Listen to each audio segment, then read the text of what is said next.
자, 리플 CEO 회사의 성장은 XRP 유틸리티로 규결될 것. 아, 정말 너무너무 중요한 또 헤드라인 잡아주셨는데, 최근에 리플이 또 딜로이트로부터 또 감사도 받고 RLUSD가 생각보다 현금 유동성이 굉장히 긍정적이다라는 평가도 나오면서 XRP는 일단 시장에서 평가 자체가 사실 일잘러잖아요, 일잘러. 네. 예, 다른 데들은 이렇게까지 기존 금융 혹은 국가 단위의 확장을 못하고 있는데 XRP가 거의 유일하지 않나 싶기는 하거든요. 네. 다만 최근에 있었던 이 브래드 갈링하우스 CEO의 발언 저희가 좀 어떻게 해석을 해봐야 될까요? 제가 지난번에 나와가지고 음. 그 이더리움에서 이제 비탈릭 부테린이 앞으로 이제 이더리움의 그 생태계에서 네. 이더리움은 남 좋은 일을 하지 어, 않고 이제 어, 어. 이더리움 생태계에 좋은 걸 그쵸. 하겠다, 네. 이더리움에 좋은 일을 하겠다라고 하면서 좀 지지자들 아니면 음. 투자자들의 반향을 모았던 적이 있는데 타이밍이 교묘하게 이제 그 이후로 얼마 안 돼가지고 네. 굉장히 오래 있었던 이제 그 이슈에 대한 걸 이야기를 하면서 음. 자 우리는 회사의 성장을 리플은 리플만 성장하는 것이 아니라 결국 XRP 어. 위주로 가치가 기속될 수 있도록 네. 하겠다라고 이야기를 했는데 저는 이 부분이 좀 두 가지 의미나 방향이 다 있는 것 같아요. 어. 일단은 저 이야기를 보고 이제 커뮤니티 내에서도 얘기하는 게 네. 그럼 언제는 안 하려고 했냐에 대한 이야기가 좀 일차적으로 그쵸. 있고, 네. 그래서 구체적으로 어떻게 한다는 거냐에 음. 대한 내용이 빠져 있다 보니까, 음. 이거는 뭐 맨날 하던 얘기 똑같은 거 하는 거 아닌가라는 이야기를 좀 하는 반응들이 있고요. 음.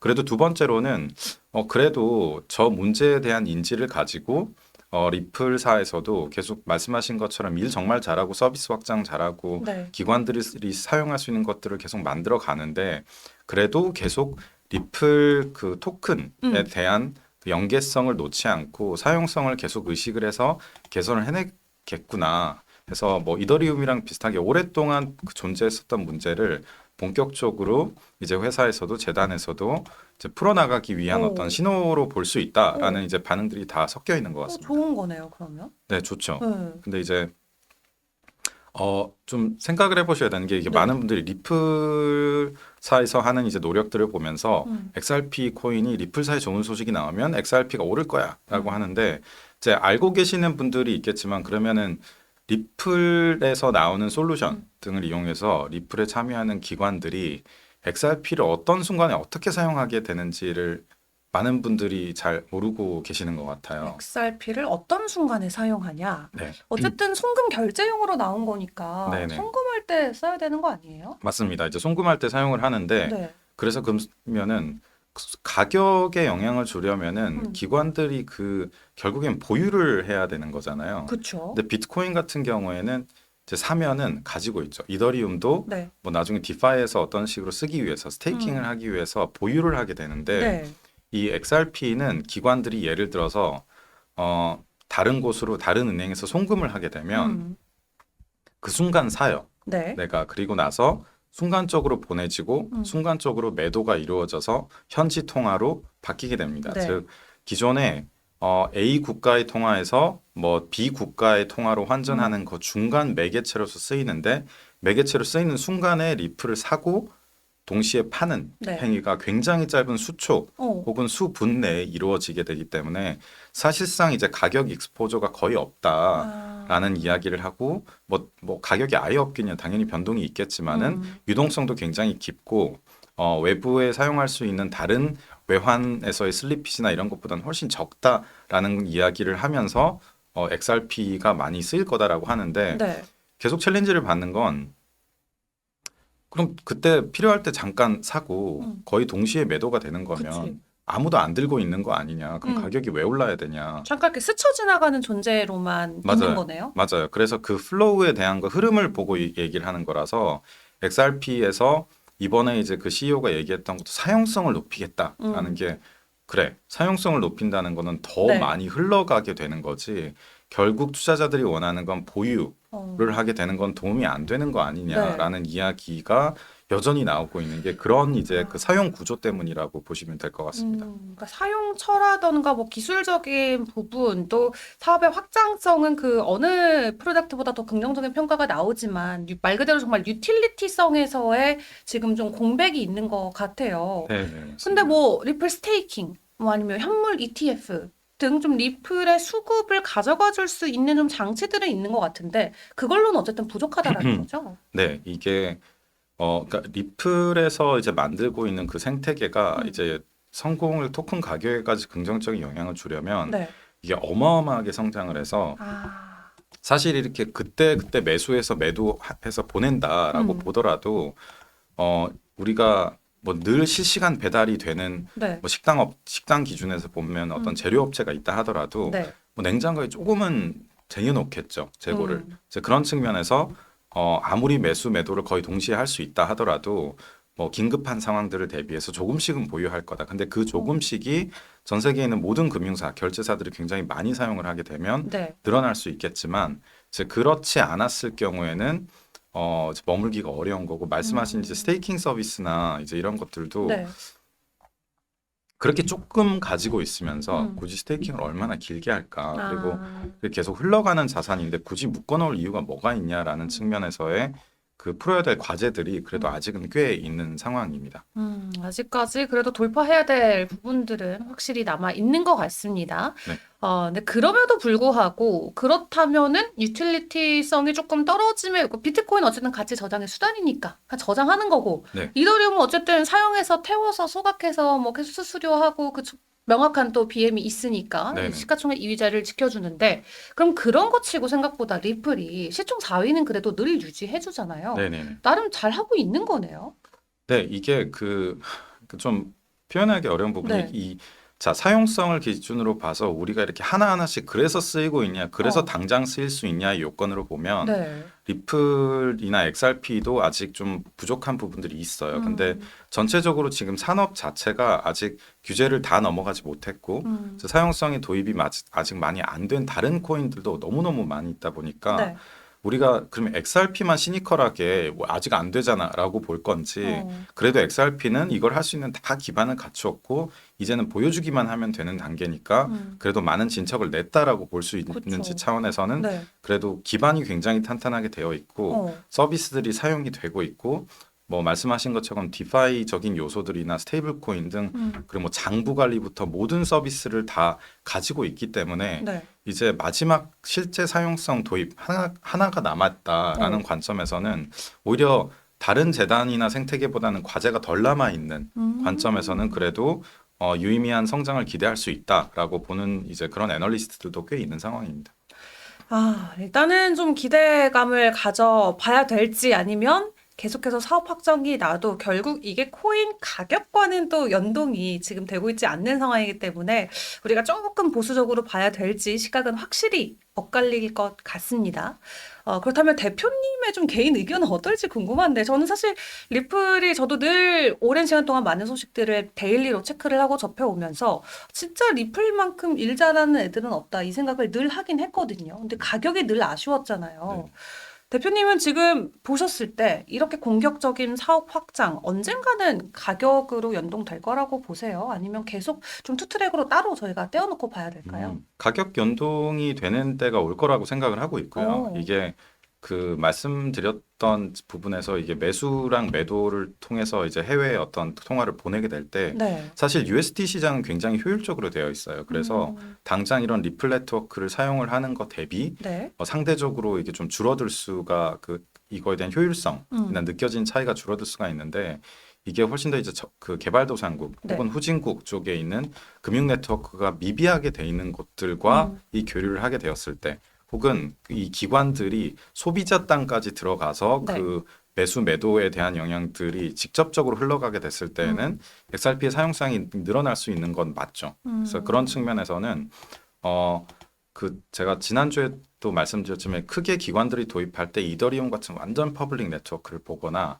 아니면은 뭐 지금 뭐 JP 모건 케이스처럼 완전 프라이빗 네트워크를 보거나 아니면 그 사이에 있는 하이브리드형 같은 게 이제 리플이라고 보시면 되기 때문에 네. 그 카테고리가 뭐 어느 카테고리가 더 클 거냐에 대한 전망은 갈 수 있지만 그 어쨌든 가장 주목받는 도입의 세 가지 카테고리 중에 한 카테고리의 가장 대표적인 주자라는 측면에서 이게 뭐 하방 리스크가 그렇게 크다라고 보지는 않고요. 이제 상승 속도가 어떤 형태로 올 수 있느냐라는 관점에서 봤을 때는 조금 더 이제 그 멘탈 관리나 이런 측면까지 고려를 한다라고 하면 그 XRP 같은 경우는 조금 더 이벤트성. 그래서 실제로 도입이 됐냐, 어디가 어떻게 쓴다라고 했을 때에 대한 그런 소식들을 기준으로 조금 더 트레이딩을 해보시거나 진입 시점을 잡는 게 좋을 것 같고, 오히려 비트코인이나 이더리움처럼 난 꾸준히 적립해 네. 간다라는 것보다는 이벤트성에 이벤트성으로. 기반한 투자 전략을 가져가시는 게 더 좋을 것 같습니다. 네, 조금 더 내러티브와 이벤트의 모멘텀 말 그대로 모멘텀 좀 투자 관점으로 XRP 대응을 계속 해보시는 게 좋을 것 같습니다. 자, 그리고 또 새로 오신 분들 계속 들어오셔서 인사드리도록 하겠습니다. 한 기자님 와주셨네요. 반갑습니다. 어서 오세요. 나니리치님도 와주셨고요. 자, 저희 방송 중간중간 궁금한 거 있으면 언제든지 질문 편하게 주시고 또 소통 왕이 되시는 여러분들, 저희가 여러분께 아침에 커피 쿠폰 싸드리고 있으니까 저희 방송 편하게 들으시고 모닝커피도 한잔 하시고 활기찬 아침을 저희 굿모닝 크립톡과 만들어 보시길 바라겠습니다.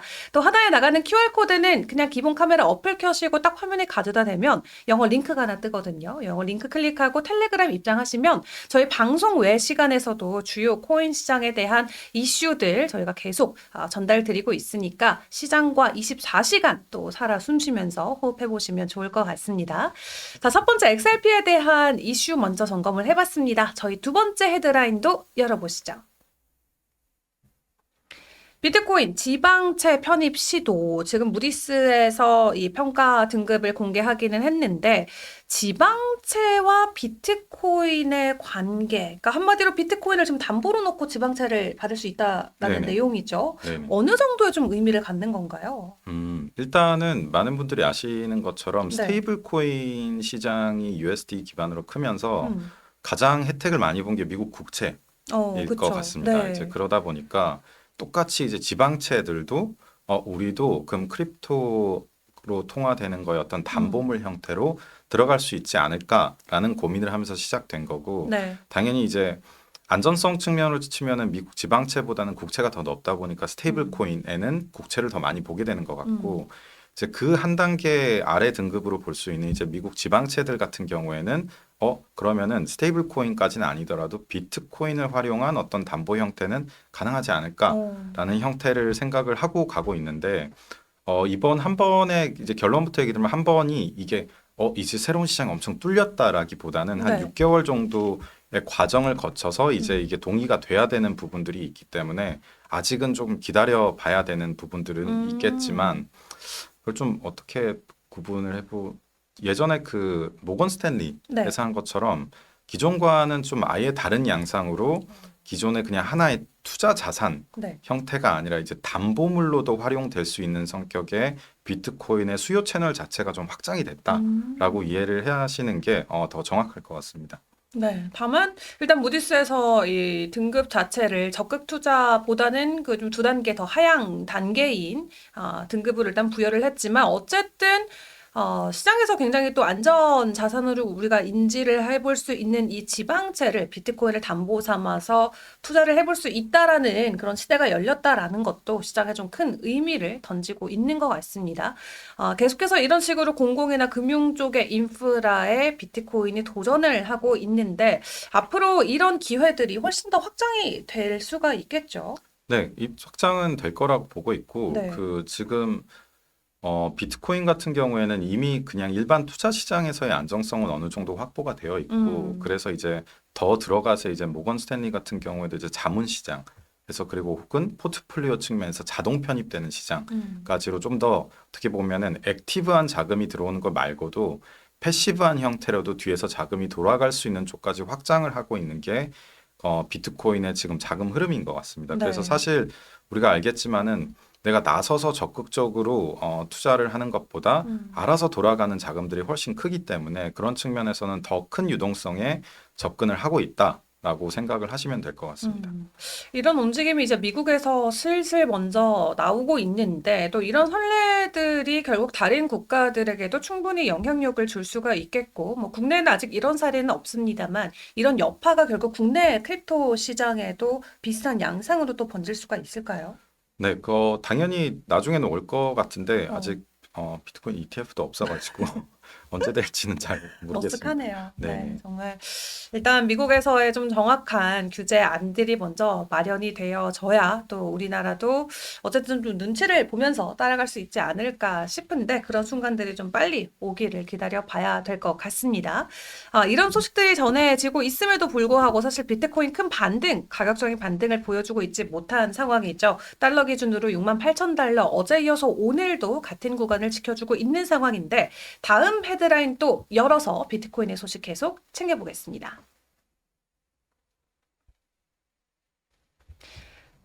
지금 401k 말 그대로 퇴직연금이죠. 미국의 퇴직연금에 기관들의 자금 유입이 본격화될 수 있을지 사실 작년부터 이야기는 나왔었고 트럼프 대통령이 직접적으로 언급은 해왔습니다.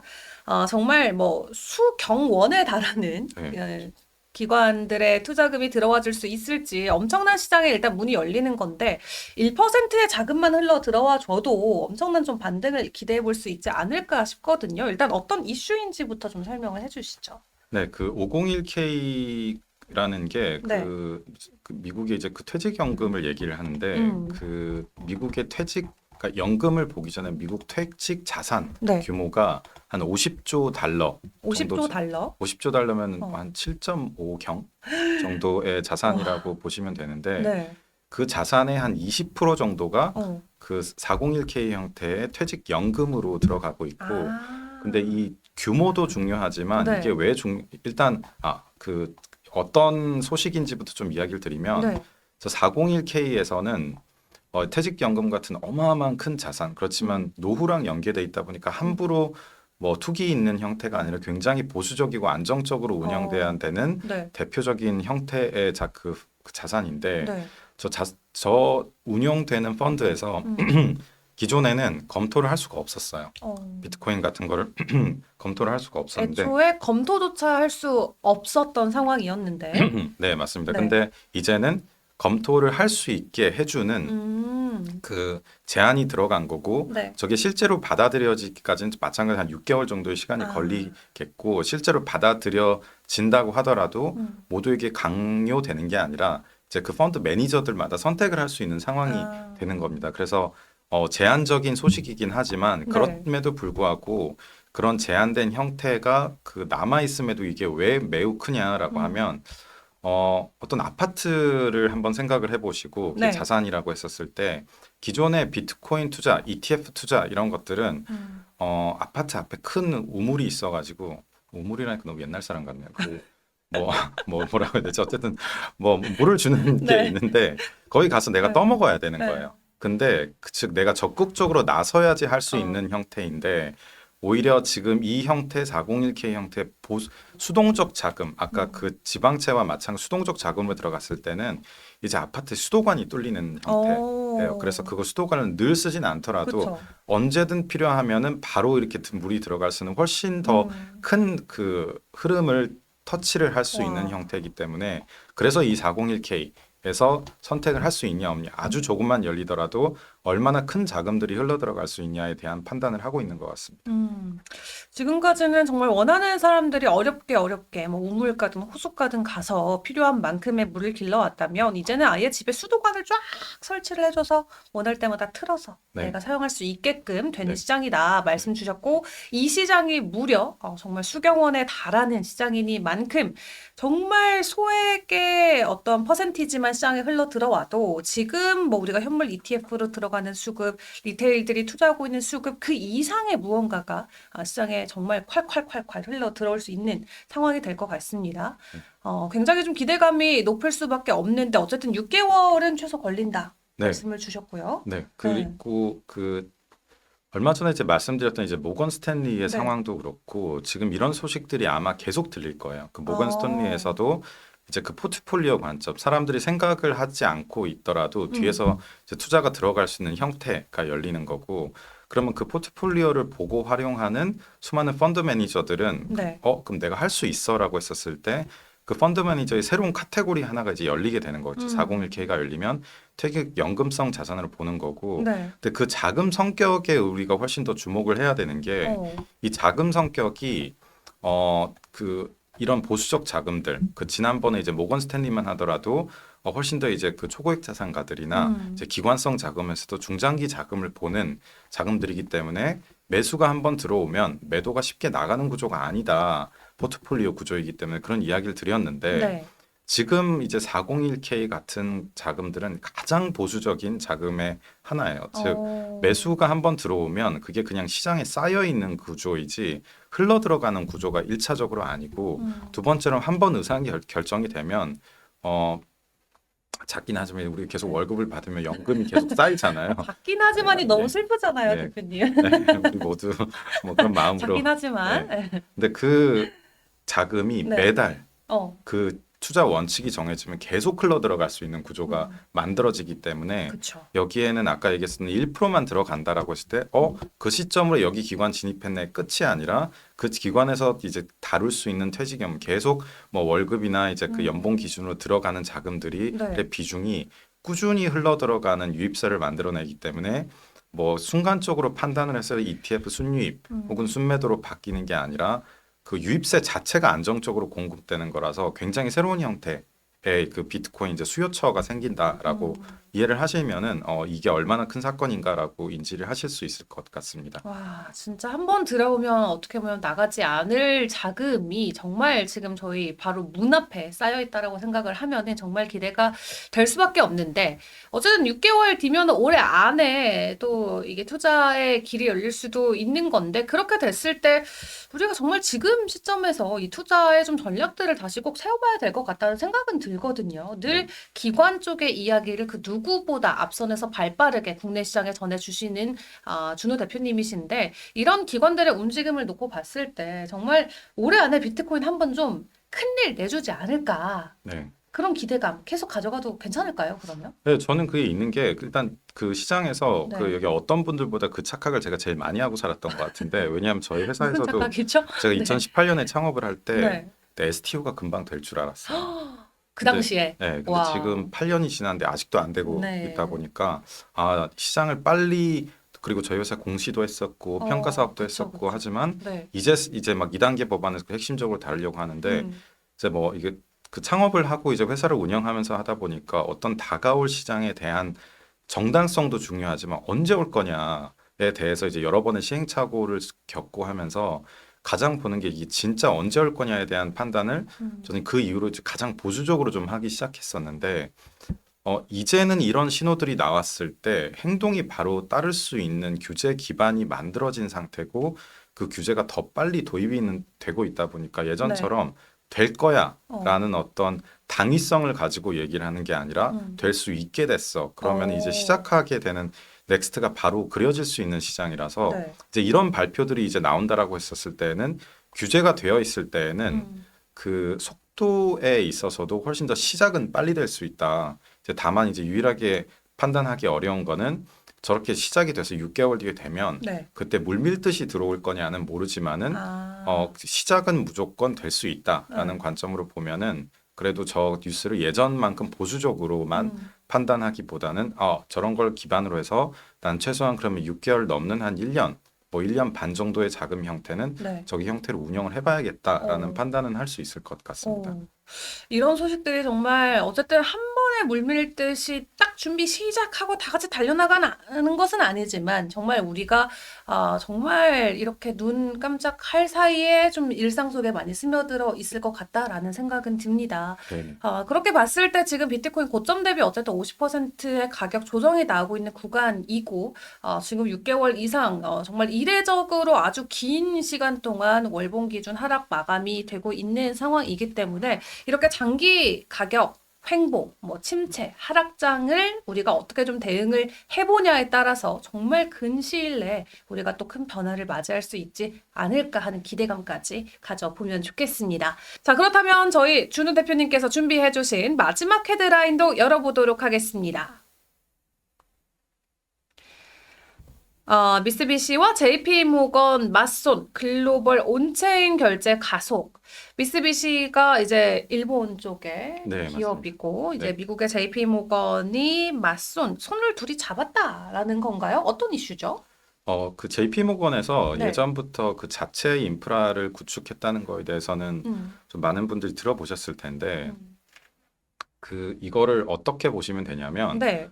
인트라넷을 만들었다라고 보시면 돼요. 오. 그래서 저기 인트라넷에 참여하는 게 원래 인트라넷이라면 그 기업 내부에서만 쓰는 음. 건데 JP 모건이 공동으로 다른 은행권 그리고 금융사와 구축하는 그 블록체인을 활용하는 망을 네. 기준으로 하는 그 인프라에 미쓰비시도 그 참여를 했다라고 어. 보시면 되고 저게 어떤 변화가 있냐 하면 미쓰비시는 왜 참여를 했냐 하면 네. 뭐 미국, 싱가포르 등에 있는 해외 법인들의 US 달러를 송금을 할 때 음. 이제 그 예전처럼 이렇게 스위프트 거쳐서 며칠씩 거치지 않고 JP 모건의 망을 통해 가지고 그 순간적으로 처리를 하겠다라고 네. 한 거라서 어떻게 보면 해외 송금에 있어 가지고 그 이제 블록체인을 활용을 하는 형태로 넘어갔고 그게 미국 은행들뿐만 아니라 일본에 있는 대형 금융사도 들어갔다라고 이해를 하시면 좋은데 그러면 뭐 그렇구나라고 끝낼 건 아니니까 그러면 우리 이제 코인 투자를 하는 입장에서 그렇죠. 지금 뭐 그래서 뭐 어. 무슨 의미를 가지냐라는 건데 걱정할 수 있는 포인트는 뭐냐면 이거 기관들이 이렇게 들어온다고 했는데 막상 블록체인 시장에 들어온다고 했더니 저 코인도 없는 뭔지도 모르겠는 그 JP 모건에 있는 체인이나 인프라를 써가지고 저렇게 송금을 하면 뭐 리플도 그렇고 이더리움도 그렇고 우리가 뭐 기관 스테이블 코인 시장 뭐 다 먹는다고 하는데 저긴 코인도 없는데 안 쓰면 어떻게 되는 거냐라는 걱정을 많이 하시는 것 같아요. 그래서 일단 구분을 시켜주면 아까 제가 얘기했던 건 인트라넷 시장과 인터넷 시장은 아예 다릅니다. 네. 즉 기업들이 자체적으로 내부에서 쓸 수 있는 거를 굳이 막 뭐 우리가 이제 송금 내역이나 이런 것들 보더라도 다 보이지 않잖아요. 뭐 내가 송금했다라고 하는데 제가 혼자 돌아서 가지고 택시에서 그 보면서 누구한테 돈 보냈네라는 거를 다른 사람 걸 다 볼 수가 없게 돼 그쵸. 있는데 이제 그런 여러 가지 특성이 있다 보니까 여전히 그 은행 간에 돌아가는 송금에 대해서는 블록체인을 쓰더라도 네. 퍼블릭을 쓰지 않고 프라이빗을 통해 프라이빗 가지고 체인으로. 네. 활용을 할 수밖에 없을 거예요. 그쵸. 근데 다만 저거는 그렇게 서로 참여하는 컨소시엄이 굉장히 분명해야 되고 은행 간에만 사용할 수 있는 거기 때문에 네. 저기에서 개인으로 넘어가거나 그 참여하지 않는 컨소시엄이 되거나 아니면 뭐 다른 국가에서의 그 컨소시엄 밖에 있는 수많은 금융체계나 리테일 뭐 매일 일상의 제 소비 결제 뭐 신흥계 그 뭐 도장국 뭐 이런 곳들까지 들어가면은 사실상 저기에선 다룰 수 없는 퍼블릭 체인의 영역으로 갈 수밖에 없는 거겠죠. 그래서 그런 측면에서는 그 두 가지는 아예 다른 시장이다라고 보셔야 될 것 같고 뭐 USDC 아니면 USDT를 비롯한 스테이블 코인들을 그러면 그 금융기관들이 여전히 저런 JP모건 체인은 저기 이제 나온 게 아니고 원래 있었는데 네. 왜 스테이블 코인은 내냐라는 것도 거기에 다른 사업 목적과 다른 시장이 있기 때문에 내는 거라서 저게 나오면 US 달러 스테이블 코인 시장을 다 먹는 거 아니야? 대체되는 거 아니야라고 보실 필요는 없고 애초에 스테이블 코인, 퍼블릭 스테이블 코인이 먹을 수 없던 시장에도 네. 내부적으로 저런 블록체인의 활용 케이스가 늘어나고 있다라고 인지를 하시는 게 더 좋을 것 같습니다. 어쨌든 이런 사례들이 계속 쌓이게 되면은 실제적으로 블록체인의 네트워크 확장뿐만 아니라 또 다른 케이스에서는 그게 또 토큰 발행으로도 이어질 수가 있는 거고 어쨌든 점진적으로 시장에서의 사용처 확대 그리고 어떻게 보면 기술 발전에는 충분히 기여가 될 수 있는 부분이 될 것 같습니다. 정말 이름만 들으면 다 알만한 그런 글로벌 금융 대기업들이 이 블록체인이라는 기술을 적극적으로 도입해서 무언가를 변모해 나가고 있다라는 것만으로도 시장에는 충분히 긍정적인 영향을 줄 수는 있겠는데 국내 기관들도 이러한 움직임들 좀 적극적으로 보여주려고 하고 있나요? 최근에 기관향 좀 행사들이 굉장히 많아지고 있다고 들었는데 분위기 어때요? 네, 그 예전과 달리 음. 그냥 크립토 시장에 기관이 들어가자가 아니라 어. 이제는 금융기관이 네. 기존에 가지고 있었던 어떤 금융 서비스들의 한계, 뭐 24시간 음. 거래가 안 된다, 국가별로 자산이 이미 글로벌 자산에 관심이 있는데 인프라는 분절돼 있다, 네. 뭐 같은 느낌 아니면 너무 해외 송금이 너무 비싸다, 뭐 등등의 가지고 있었던 불편함들을 이제는 금융사들이 적극적으로 해결을 하기 위해서 나서고 있는 상황이고, 근데 그게 규제가 없기 때문에 기존의 블록체인을 기반한 어떤 서비스, 크립토를 활용한 어떤 그 접점을 만들어가는 게 불가능했다가 네. 그 수요는 기관들이 계속 있었던 거를 이제는 시도해 볼 수 있는 시대가 됐다 보니까 크립토 주도의 혁신이 아니라 금융회사 기준에 필요한 것들을 가져다 쓰는 형태가 계속 반복이 되고 있는 것 같습니다. 그래서 퍼블릭 우리나라에서도 이제 그 뭐 비트코인 일본에서는 미쓰비시 은행이 뭐 네. 모든 것들을 다 뭐 일본은 규제가 굉장히 앞서 나가서 뭐 코인 다 쓸 수 있고 이런 상황이 돼서 저렇게 된 거냐가 아니고 네. 저건 사실 그냥 분산 원장 기술의 프라이빗 형태 그냥 블록체인 기술을 쓴다 측면이지 퍼블릭 마켓으로 들어오겠다라는 게 아니기 때문에 그런 네. 형태로는 우리나라 금융기업들도 그냥 블록체인 기술이라는 거를 프라이빗 형태로 활용할 수 있는 형태에 대해서는 현재도 이미 논의가 활발하게 진행이 되고 있고 도입 가능성들이 있습니다. 그래서 그거는 뒷단에서 돌아가는 그냥 인프라 효율화 관점에서는 블록체인들이 계속 저런 개선이 있을 거고, 네. 근데 이제 또 다시 돌아가서 제가 좀 집착적으로 자꾸 투자 관점에서 무슨 의미인지를 얘기하다 보면 그래서 무슨 소리냐라고 물어보는 분들이 많으셔가지고 네. 얘기를 조금 더 해드리면 네. 그러면 저렇게 분절된 어. 그 금융기관들이 내부에서 알아서 쓰는 게 그렇게 별도인 거면 이 시장엔 뭐가 좋은 거냐라고 하면은 직접적인 건 바로 있지는 않아요. 근데 다만 저런 금융사들 내부에서 네. 블록체인을 다룰 수 있는 인프라가 프라이빗이든 퍼블릭이든 갖추어지고 나면 네. 거기서도 마찬가지로 은행 내부에서만 쓰진 않을 테니까 그럼 어. 외부랑 연계했을 땐 퍼블릭 블록체인을 쓸 수밖에 없는데 그렇죠.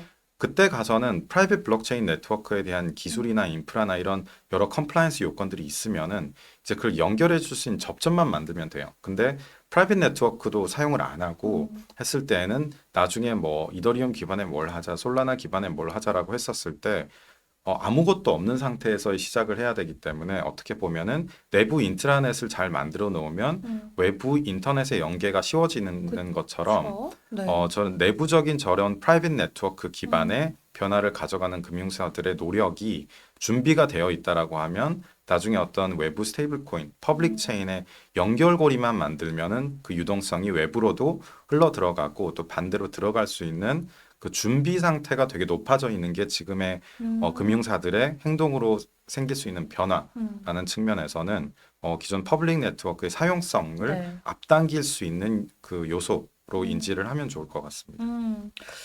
일단은 뭐 프라이빗으로 출발을 하지만 이게 결국 퍼블릭으로 연결될 수밖에 없는 구조로 계속해서 시장이 확장이 될 가능성이 있기 때문에 뭐 지금 당장 뭐 우리 코인이 어떻게 된다라는 관점이 아니라 이런 변화가 실제 금융권에서 일어나고 있다라는 점에 주목을 해보시는 게 좋을 것 같습니다.